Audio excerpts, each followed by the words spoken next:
Welcome to broccoli family. ఏంటి broccoli family అంటున్నాను అనుకుంటున్నారా? హెల్దీగా ఉండాలి అంటే, హెల్దీ ఫ్యామిలీ అవ్వాలంటే మన ఇంట్లో బ్రోకలీ ఉండాల్సిందే. ఈ బ్రోకలీకి అంత ప్రత్యేకత ఉంది. ఇంతకీ ఈ బ్రోకలీతో ఏం చేస్తున్నాను అనుకుంటున్నారా?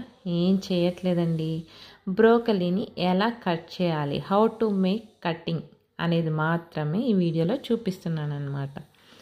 చాలామంది ఎలా పడితే అలా కట్ చేసేస్తూ ఉంటారు, తెలీదు. సో అందుకని హౌ టు మేక్ బ్రోకలీ అని ఈ కాన్సెప్ట్ మీద ఈ వీడియో చేస్తున్నాను.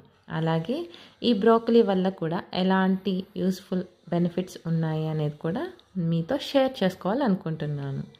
ఓకేనా ఫ్రెండ్స్? అలాగే ఈ వీడియో చూస్తున్న వాళ్ళు, నా సబ్స్క్రైబర్స్ అందరికీ చాలా చాలా థ్యాంక్స్. ఎందుకంటే నేను అడగకపోయినా మీరు చూస్తారు. కొత్తగా చూస్తున్న వాళ్ళందరికీ మెనీ థ్యాంక్స్. మీరు ఇక మీదట చూస్తారని ఆశిస్తున్నాను. ఓకేనా ఫ్రెండ్స్? సో సబ్స్క్రైబ్ చేయండి, లైక్ చేయండి, షేర్ చేయండి. ఈ వీడియో యూస్ఫుల్ అనుకుంటే ఇంకొకరికి షేర్ చేయండి. ఓకేనా? అందులో మనం ఈ బ్రోకలీ గురించి డిస్కస్ చేసుకోబోతున్నాం కదా.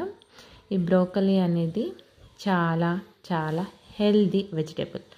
బ్రోకలీ రిలేటెడ్ టు క్యాలీఫ్లవర్ మాకు తెలుసులే అమ్మా, క్యాలీఫ్లవర్ మేము చేయట్లేదా, దాన్ని స్టీమ్స్ మనం కట్ చేయట్లేదా, ఇది కూడా సేమ్ అదే ప్రాసెస్ అనుకుంటున్నారు కదా.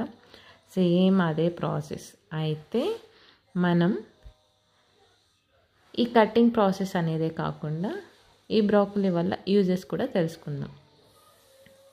బేసిక్గా ఈ బ్రోకలీ అనేది man made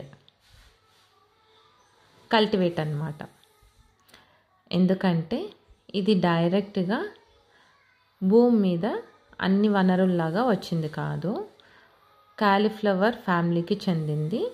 and green peas and కాలీఫ్లవర్ది కూడా రెండు టైట్ చేస్తే మనకి ఈ బ్రోకలీ అనేది వచ్చిందనమాట. మనం మీకు అంటు కట్టడం అంటారు కదా, మీకు ఐడియా ఉందా? ఫ్లవర్స్ మనం డిఫరెంట్ కలర్స్ రావడానికి, ఒక్క ట్రీకే డిఫరెంట్ కలర్స్, డిఫరెంట్ వేరే వేరే జాతి ఫ్లవర్స్. అంటే మీకు మా చిన్నప్పుడు అయితే గులాబీ పూలు ఉన్నాయి అనుకోండి, చెట్టు ఉందనుకోండి, దానికి రెడ్ కలర్ ఫ్లవర్ కానీ ఎల్లో కలర్ ఫ్లవర్ కానీ ఇంకొక కలర్ ఫ్లవర్ కావాలి అంటే ఆ చెట్టుకు ఇంకొక జాతికి చెందిన చెట్టుని తీసుకొచ్చి, బ్రీడ్ సేమ్ అయి ఉండొచ్చు కానీ అది డిఫరెంట్ కలర్ అవ్వడము, ఒకటి రెక్క మందారం లేదంటే ముద్ద మందారం ఇలా ఎలా ఉంటాయో అలాగ గులాబీలో రకాలు ఉంటాయి కదా.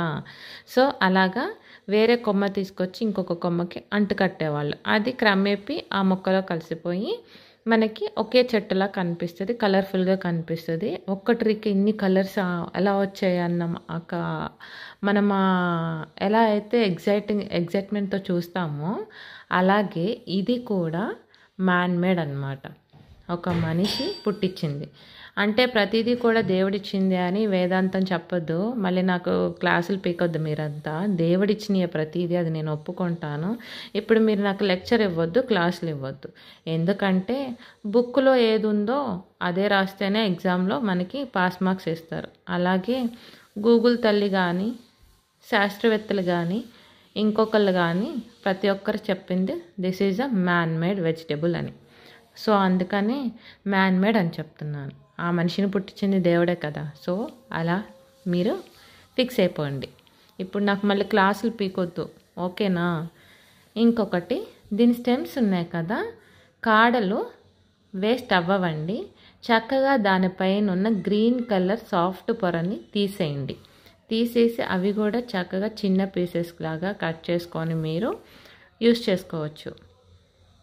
ఈ బ్రోకలీ అనేది సూప్ రూపంలో కానీ లేదంటే సలాడ్ రూపంలో కానీ మీరు తీసుకుంటే చాలా అంటే చాలా బెనిఫిట్, చాలా బాగుంటుంది. ఎందుకంటే ఫైబర్ కంటెంట్ ఎక్కువ ఉంటుంది, విటమిన్ ఏ ఉంటుంది, ఈ ఉంటుంది, ఐరన్ ఉంటుంది, కాల్షియం ఉంటుంది తెలుసా.